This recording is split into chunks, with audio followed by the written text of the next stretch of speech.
This is a Patreon request video that was supposed to come out months ago, but then a bunch of scripts got deleted and now I finally have a chance to redo it. So here it is. In episode 1, unsurprisingly most of this episode goes exactly the same, except Dan comes on the bus, happy to see Jake and Tom, though when Ellie talks shit about everyone in her season, now including Dan, he doesn't speak up to defend Ellie when she asks if anyone will, since, he's bound to still be at least kind of bitter about why they lost. For episode 2, going into the competition, Dan would want to take a much more active approach in the game, since last time he was voted out despite being methodical since he just didn't have strong enough connections. So now he would basically take up an unofficial leadership role on his team. Alex still leads Jake to crash out at James about Tom and Aiden, and he tells him he's delusional. Dan would catch wind of this argument and tell both of them to calm down since it's only episode 2 and the team can't already fall apart so quickly. Jake tries to campaign for voting off James, but unlike Ashley, who was more willing to stick her neck out for him, Dan would not want to get rid of the previous season's winner and instead insist on voting Fiore, since he knows she's trouble and also a child, which could be a huge challenge liability in the future. Hunter is already on board with this, and while James would be irritated at Jake, he and Allie would vote with Dan, beating Jake and Fiore's votes against James, so Fiore loses 4-2. For episode 3, not much really changes here. Obviously, without Ashley, Jake would be a lot more isolated, with Dan not wanting to entertain his bullshit, but otherwise the challenge would play out the same, with Miriam leading the CN team astray and Ellie still gets Lake voted out.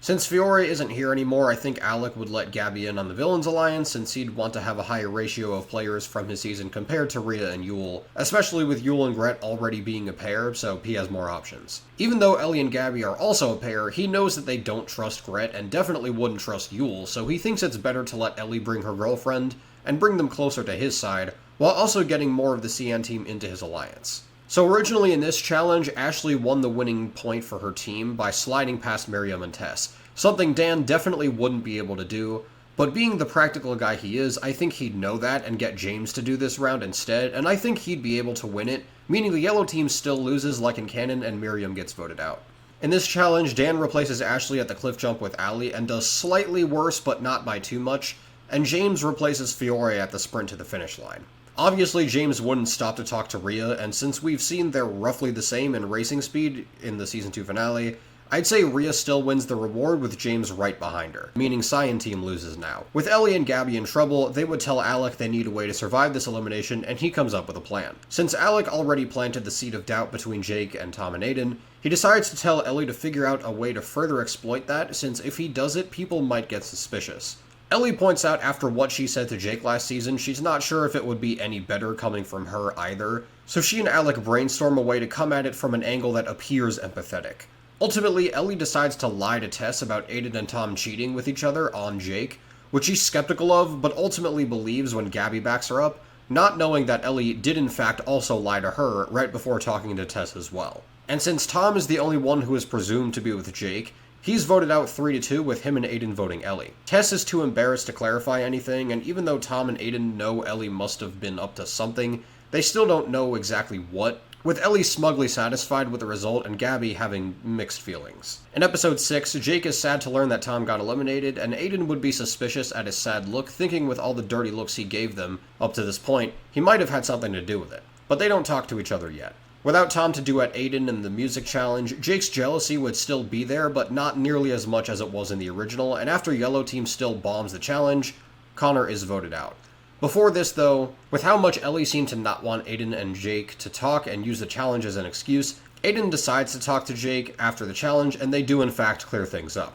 They both agree Ellie is definitely up to something and may even be in the Villains Alliance, though they can't quite prove it yet. In episode 7, with Hunter and James being better options for goalie defense in this challenge, Jake and Dan would search for the yarn balls, and he'd tell Dan about his talk with Aiden last night about Tom getting voted out and Ellie acting suspicious. And once Jake reassures him he's not going to let jealousy get in the way of his game, Dan actually extends an olive branch and agrees to get payback on Ellie and Gabby since, they're the reason he lost in Season 1. So they specifically target the Cyan team's goalies, and without Tom on their teams, they'd be able to score at least 2 out of 3 for each of them. And with Hunter or James defending Magenta, even if Yellow and Cyan try to gang up on them in response, they'd be strong enough to block most of the shots where I don't see more than 1 goal being scored on Hunter, and I don't see more than 1 goal being scored on James. Meaning that even best case scenario for Cyan, the score would still be 2-1-1, with Cyan once again losing the challenge. Dan calls a team meeting in addition to Aiden, and with Allie and Tess being friends, Magenta team puts it together that Ellie must have been lying about Tom cheating,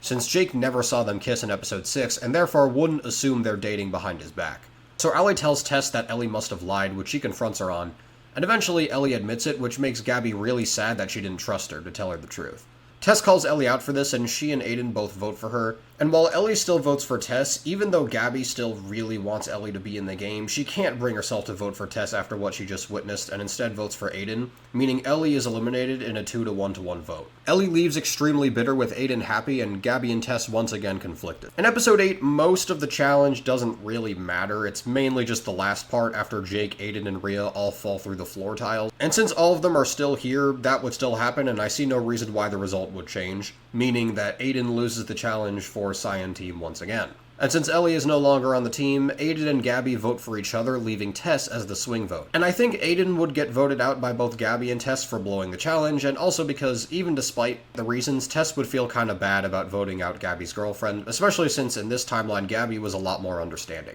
even though she does still have some trust issues and whatnot. In episode 9, considering the Magenta team won this challenge originally with only 3 people, I see no reason why they couldn't just go in again. Jake and Allie are still here, who both won points, and Ashley didn't win against Tom, and now they have Hunter, who's a massive challenge threat, so they should be able to win no problem. This means that both the Yellow and Cyan team both go to elimination together, and unlike the original, the Yellow team obviously just gets to decide who loses with double the players left. Now, in the original, they recruited Gabby and voted out Tess because she asked them to, but in this version, before the vote, Dan would try to talk to Gabby and try to apologize for how he treated her last season, only for Gabby to lash out once he mentions Ellie, since she's already out and blatantly spilled the beans about how her and the rest of the Villains Alliance are going to crush him next. Once the Yellow team finds out about this, Yul insists that they all vote for Gabby instead of Tess, since she's completely unpredictable, as he already didn't like her in the original, but now he feels like she's a liability on top of that, who's also much more likely to have a vicious vengeance against them in the future,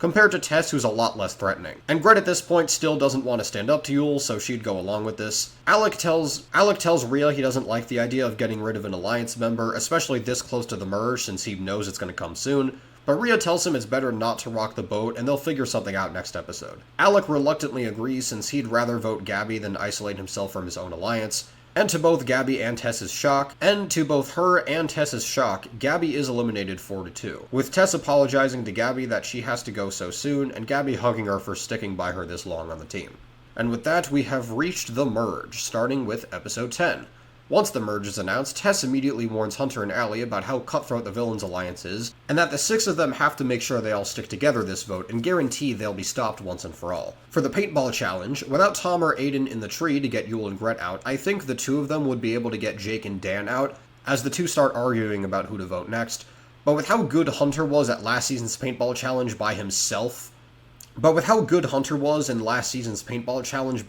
against 4 people, now that he has Tess and Allie, who has good gamer aim, now by his side, I see no way anyone can overpower them. James would come up with a plan that involves waiting for all the villains besides Alec to get shot with paint, then ambush Hunter, who's the biggest target of the 3 from a tree. Hunter confronts James and says they're supposed to stick together, but James tells him he should have known he can't be trusted now that the merge is here. From there, Allie and Tess run away, and Alec chases them, and he manages to tag Tess, but Alec keeps dodging until he loses her. Then James comes down from a tree and strikes a deal with him, agreeing to vote with them as long as they go for Jake, since he says he has beef with him. They shake on it right before Allie shoots both James and Alec and wins immunity for herself. She tells the rest of the heroes about James's betrayal, but James comes over and tells them his real plan was to misdirect Alec so they wouldn't try to flip anyone else. Because everyone is desperate to vote out one of the villains, they buy it. That is, except for Jake, since he never saw James actually execute this plan, so it's suspicious to him. Which, on top of their fight back in episode 2, is not enough to convince him not to vote for James, despite Dan telling him not to. So Alec, Rhea, Yul, and Gret all vote for Jake, while James, Allie, Tess, Hunter, and Dan vote for Rhea, since James views her as a threat, and that was the plan in the original, and Jake votes for James. So in a 5-4-1 vote, Rhea is eliminated, and she has an outrage in reaction to it, with Alec facepalming admitting they've been duped. All the heroes look at Jake angrily for not believing James, even though he told the truth, and he cries, lamenting now that everyone hates him. In the return episode, Alec and Fiore still sabotage the other bikes, and without Ashley here to lasso them back to the cliff, Connor wouldn't have enough time to cross, and Fiore would return. Rhea would try to shove Fiore off of Alec's flyer to buy herself more time to come back, But Alec's fatherly instinct would shove Rhea off too, and Connor not wanting to see a child in danger would help her to get to safety before Rhea could get back up, and she and Alec both win immunity for this and next episode. In episode 12, Tom was originally the first one to grab the flag, but because he's no longer here, I think James would be the one to find it first, since he'd be the only one going by himself. He hides up in a tree but gets attacked by wolves,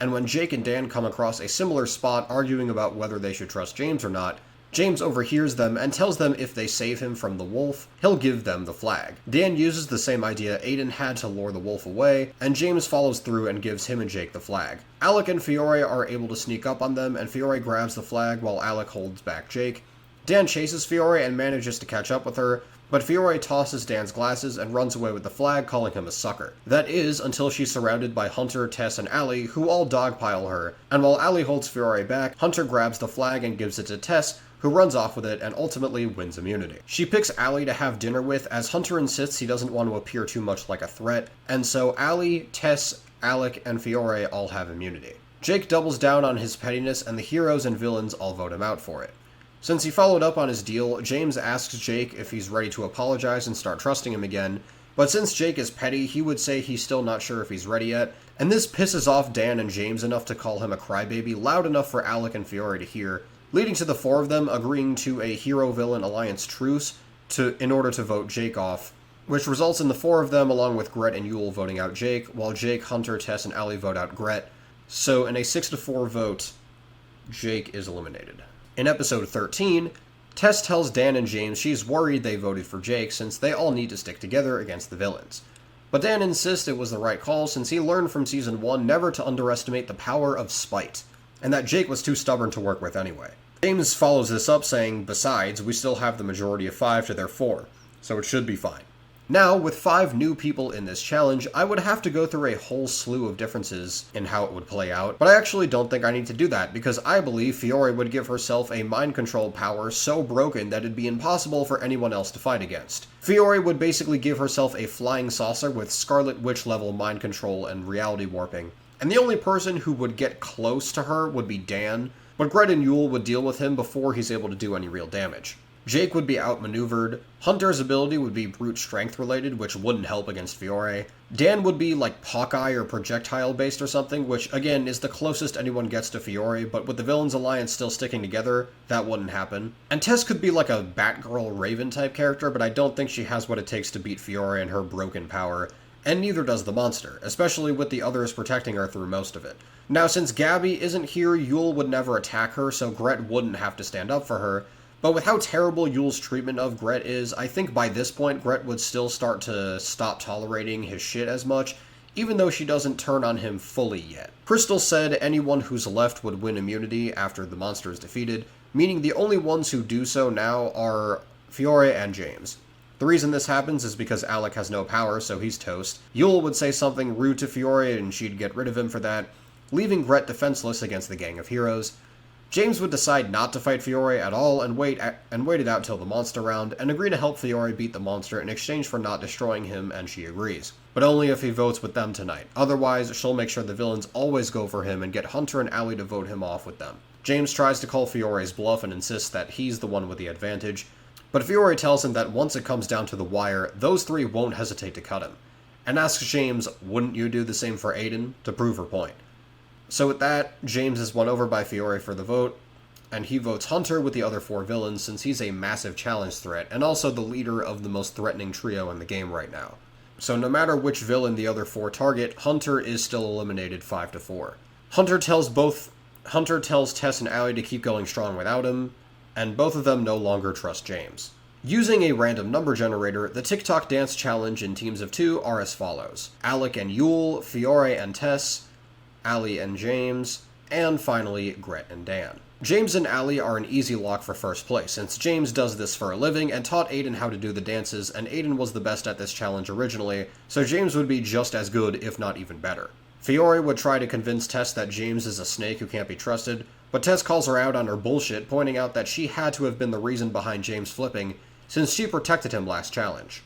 Neither of them would be very good at this challenge, so they just go for the shortcut, looking around until eventually finding the cave with the watch. Tess, being as selfless as she is, willingly distracts the bear while Fiore goes for the watch, since even though she doesn't trust Fiore, she still wouldn't want to send a child towards danger in the form of a bear. And Fiore does ultimately manage to find the watch, and they get there after Gret and Dan come around in second, meaning that they are also safe. When Yul and Alec come across Gret and Dan, Yul would insult Gret's TikTok dances, calling her a fat whore, and this would be what causes Gret to snap and dump him on the spot, calling him a horrible human being, which sets him off into a huge rage. After the other three teams arrive, this leaves Alec and Yul both in last. And since Alec knows how cruel Yul is, especially in the state of fury he's in after just getting dumped, he'd expect him to take the phone with his dances on it, and he'd purposefully switch them behind his back so that when Yul throws a phone in the water, he accidentally screws himself over instead and is eliminated. Gret and Alec both taunt Yul as he leaves, and everyone else does not miss him.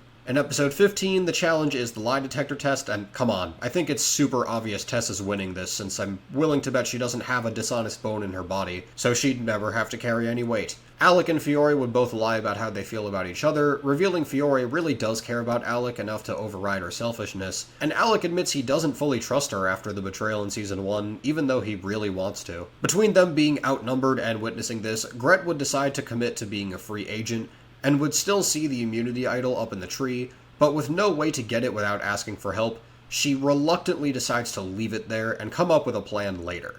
At elimination, Gret tells James she'll vote for whoever he wants and will tell him where the immunity totem is next episode if he agrees to be in an alliance with her. And with no reason not to accept these very good terms, James goes through with this and convinces Allie and Tess to vote for Fiore, since Tess already doesn't trust her, and Allie bonded with James last episode about their relationships with social media during the whole, TikTok dancing thing, to trust him enough with James instilling confidence in Allie during the TikTok dances and everything, yada yada yada. So Allie trusts James enough to go along with this too, giving Fiore 4 votes. Dan votes for Gret, Alec and Fiore vote for James for being threats, but this still makes it 4-2-1, so once again, Fiore still is eliminated with 4 votes. Alec tells Fiore he's sorry she couldn't stay longer, and Fiore tells him not to get all sentimental, and also a genuine thank you for getting her back into the game to begin with. In episode 16, Gret won this challenge originally, so I see no reason why she still wouldn't win here, and she would show James the idol up in the tree, and with both of them working together, they both get it.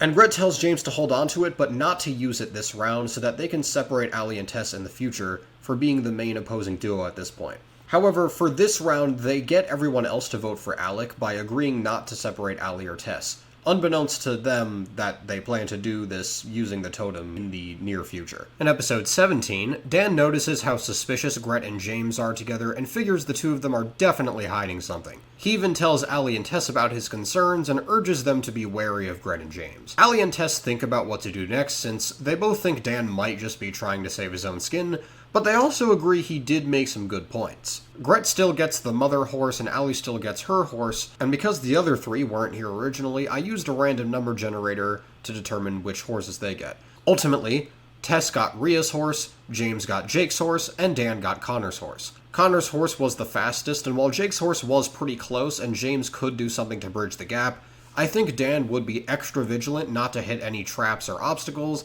and James wouldn't want to sabotage Dan as to not give him ammo to use against him later, since when Dan asks James questions, James opts to play dumb and doesn't want to come off too aggressive, so James races close behind Dan but doesn't pull any dirty tricks, so Dan does win the race. Now that Dan won immunity, he has the leverage to get Tess and Allie on his side, and the 3 of them decide between Gret and James that James is more unpredictable even though both are pretty big threats, so the 3 of them vote for James. Gret overhears this conversation and hesitates whether she should tell James or not, but realizes if she lets him get voted out, the 3 of them are more than likely going to gang up on her next round. And since James has stayed true to her for the majority of the game, and seems like her only real ally left, she decides to tell him to use the idol on himself, and the 2 of them vote for Allie since she's the less passive one between her and Tess. Meaning, of course, that Allie is eliminated. Dan kicks himself, saying he should have known the immunity idol was at play, and now Tess tells him not to sweat it, and that her gut was telling him he was onto something, so she's going to trust him fully from here on out. In episode 18, the morning before the challenge, Dan and Tess start to bond a lot more, at how they're both being used to being sidelined and appreciate how sensible and emotionally aware they are to each other. And also, both are very happy with themselves that they managed to go from relatively early boots to now all the way to the final 4. Tess even admits it's nice to have someone know this side of her more innately than Hunter and Allie, and Dan's saying he never really made any friends in Season 1, so it's nice to have someone to talk to. As for the challenge, Gret and James would clearly team up against Tess and Dan, and vice versa, and with all of them using shocks on each other, there's no clear frontrunner, but I think Gret would be faster than Tess and Dan, and would be quicker to pull the trigger on the shocks, so I guess I'll say she wins this. Dan and Tess obviously vote for James, while James and Gret vote for Dan since he did slightly better in the challenge compared to Tess. This triggers the tiebreaker with the cages since it hasn't happened till now in this timeline, and even though this isn't really a typical puzzle, Dan did mention he was good at puzzles before, and James is a TikTok influencer, so any challenges he'd be used to doing probably don't require this level of focus and precision. So therefore, I think Dan would win the tiebreaker and James is eliminated. In episode 19, with all the eliminated contestants, James, Fiore, and Yule are all still here to search for the objects, and since Dan wasn't here, Gret just hung out with Gabby and Ellie, and Tess only helped Allie and Hunter get to the roof, but Nina still knocked it into James's hands anyway. I see no reason why any of that would really change. Fiore still gets first pick, and even though she was considering Gret, she actually picks Tess, since she's the most trustworthy and was willing to guard her from the bear in episode 14, despite seeing through her tricks, which she honestly respects a whole lot. And while Gret is a strong competitor who also helped her in Season 1, she wasn't the most reliable Alliance member this season, so Fiore picks Tess for trusting her more. James then chooses Dan over Gret since Dan just beat him in a tiebreaker last episode, and kept up with him in the last challenge, so he'd figure if you can't beat him, join him. This leaves Yule stuck with Gret, which wipes the smirk off his face as he realizes his ex now stands in the way between him and 100 grand.